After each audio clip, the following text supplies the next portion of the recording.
photography, so I'm going to treat this as if you have no experience. I'm sure you all can operate a point-and-shoot camera. I'm sure you can take a picture, but your control and range over what goes into that picture, you maybe have different ideas about how to create a picture.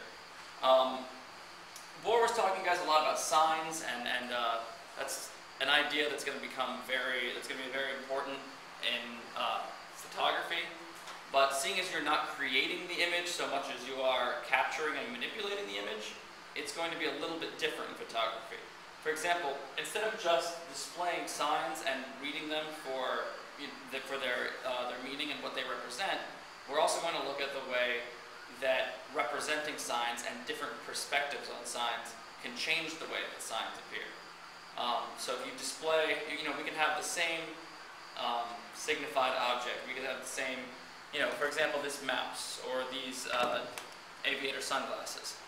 There are 8,000 or 9,000 different ways that you could display these, and you can evoke a different meaning from them on their own. An object within itself doesn't necessarily have meaning, but when an object becomes a sign, by its portrayal, it creates meaning.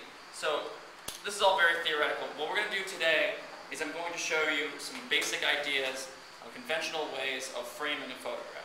Does everyone understand what I mean when I say framing a photograph? Okay. Now, we're going to learn a few basic rules or guidelines, I prefer to say.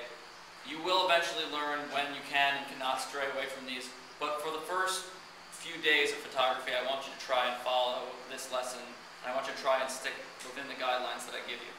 So, if you want to take note of these, I'm going to show you a few different kinds of shots and the terminology for them. Because when you read about photography, whether or not you choose to follow these guidelines, the terms are fairly universal. So, you'll want to be able to understand what people are saying when they say close-up, a medium shot, what does that mean? What's a wide shot? The problem is that the terms are not exact and absolute.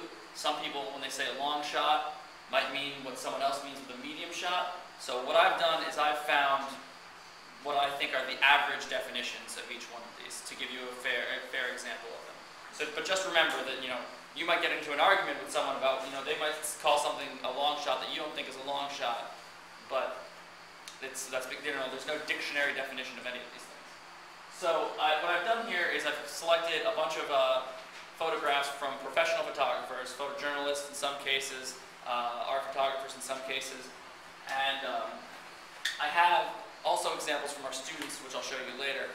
So I'm going to start out. This is a photograph by a photographer named James Nachtwey, and this is an example of what's called an extreme long shot.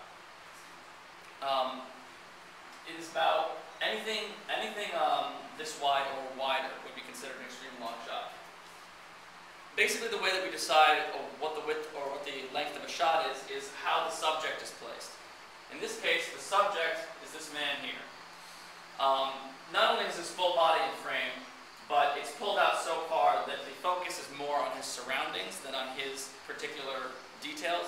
You notice you can barely tell his facial expression. You can you can see his posture, but really it's more about his placement within the scene. This is called an extreme long shot. Some people would refer to this as an extreme wide shot, but the older term is to call it a long shot. Extreme long shot, excuse me. But bear in mind that when people say wide shot, they mean the same thing as long shot. Because in order to get this wide of an angle, you need to be long distance away from them. So that's why those two are the same thing. The next thing I want to show you